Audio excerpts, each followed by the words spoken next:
Hey everybody, how we doing? Looks like we're up and running. Beautiful. Hey everyone, I'm Dave Bishelia, CEO of the TapLab. I'm joined today by my strikingly handsome co-founder, Mr. Ralph Shao. And can't tell you how excited we are to be here today to share with you our new mobile game, Tap City 2, a product that reinvents location-based games. Now, for the past 2 years, including our time at Techstars, we've been busting our butts working towards this moment. You guys ready to have some fun? Come on, you guys ready to have some fun? Let's do this. Woo! Let me show you how to play. Meet Zach. He's an avid mobile gamer, and he's setting out to take over his favorite real-world places in Tap City 2. Here he is in San Francisco at the concourse. Now, these are all local places that Zach can purchase in the game. Places that mean something to him in real life. Bars, clubs, restaurants. Now, in every location-based game that Zach has ever played, he can only interact with the people and places around him. He's trapped in his immediate surroundings. It doesn't have to be this way. And today, I'm thrilled to introduce virtual travel. In Tap City 2, Zach can virtually travel down the street to his favorite Starbucks. When he gets there, he can order his favorite drink, which earns him points in the game. Now, he's also interested in who owns this property, how much it costs, and if it could one day be his. Looks like this Starbucks is owned by the one and only Jason Calacanis. So Zach really likes this property and decides to buy it from Jason on the spot. And just like that, Zach's the new owner of this Starbucks, and as the owner, he can upgrade it, customize it, and make it his own. Meanwhile, Zach's friend just got out of the Giants game over at AT&T Park. She's playing Tap City on the other side of town. No problem. With a single tap, Zach can zoom out to see the entire city of San Francisco.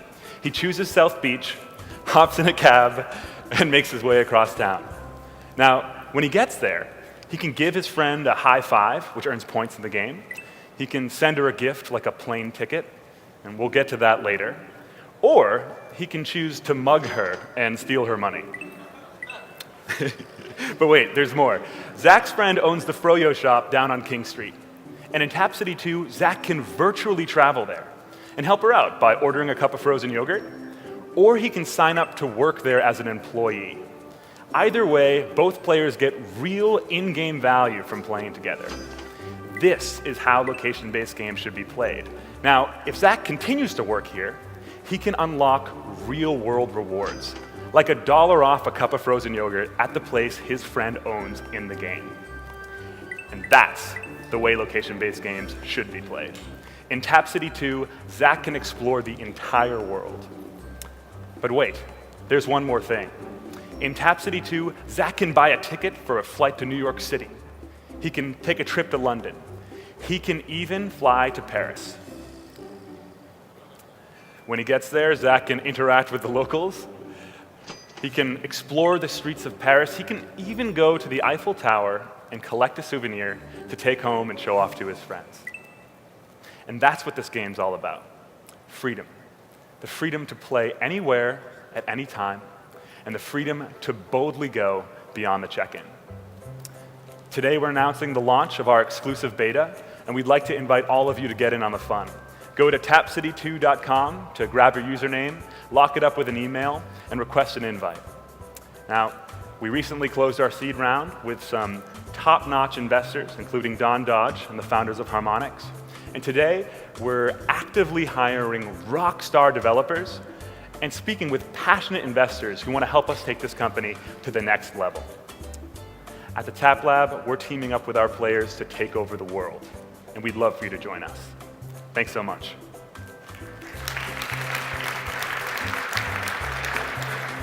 Okay. Mara? Can you get mugged by the French? Is that? Yeah, we officially left our mark on France during this demo. Why are you mugging people? I'm just curious. What's besides being cute about it? The idea was to introduce basically multiple levels of interaction between players. So players can chat with each other. We have asynchronous chat. They can help each other out by sending each other supplies and tickets to travel the world. And high-fiving and mugging are just two examples of how players can interact with each other. We really want to build that out. That's the magic, is that you can compete and collaborate with real people anywhere in the world. Okay, mugging is competing? Okay, all right. Well, you're taking their money. But So. why didn't you just go around and mug everybody? Well, actually, we took a little thing from Monopoly. Every once in a while, the cops come out and throw you in jail, and you have to have one of your friends bail you out. Okay. Do you get notifications if someone mugs you? Like if you're not in game Yes. and stuff's happening? Like That's the huge thing here. It's these dynamic calls to action. So you own these places in the game, and you get a notification when someone makes an offer to buy it from you. And you're pulled back into that experience because you've got a sense of ownership. This kind of fame factor too. I mean, like the owner of Fenway Park in Boston, like everyone in town knows he's the owner. And that's the spark that triggered this for us. do you already have like business partners that are? So we're currently exploring some pilots for this new title with some of the largest retailers in the world. And you get stuff?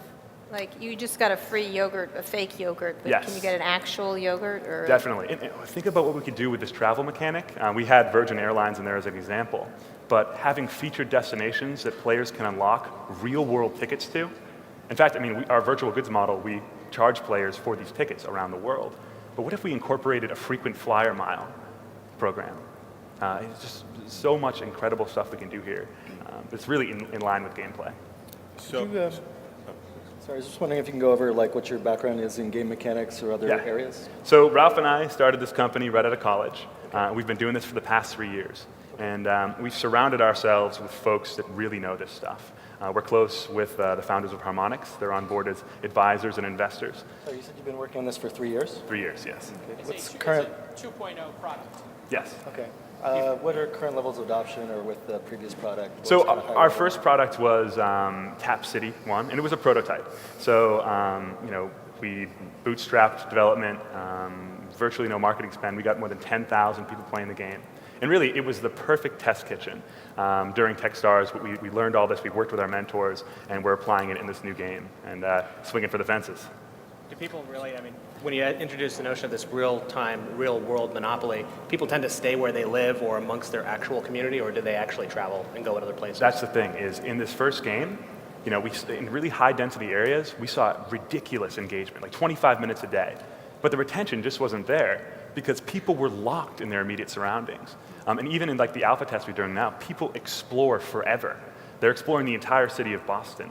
And by introducing these kind of featured destinations, we can do content updates every week and say, hey, now you can go to Paris, now you can go to Italy, now you can go to Antarctica, and build out these skylines on a weekly basis. So besides, making some money and having a fun game to play. By the way, I thought the design was nice and the UI was very good. It Thank looked you. fun. I have a background in gaming from 20 years ago, which probably is totally irrelevant now.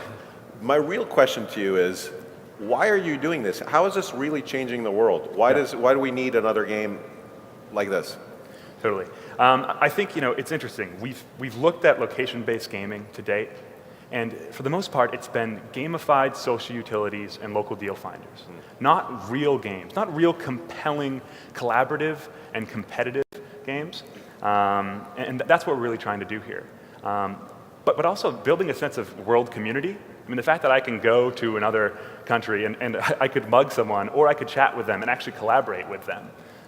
We think that's a huge, huge step for gaming, and we're really psyched to launch this product. Awesome. My personal reaction is that was like too smooth. I guess I might caution you to not overpitch so much. Okay. I mean, I guess my reaction would be I'd hope you had a little bit more traction after the first game or so. 3 years is actually quite a bit of time for a mobile game to learn stuff. The basic business hypothesis is really straightforward. There's nothing wrong with that.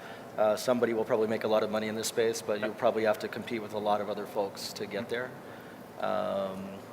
So yeah, I might pitch the experience that you had in gaming or other mentors and other folks that you have with those types of experience. I'm wondering, Thanks. Tony, do you buy the idea that a retailer, e-retailer, would want to have people playing with their products in a game? Would somebody like Zappos, would you love to have Zappos headquarters there and have people running around packing boxes? And then would you consider giving people $1 off their next order if they did 10 actions inside the Zappos offices in Vegas?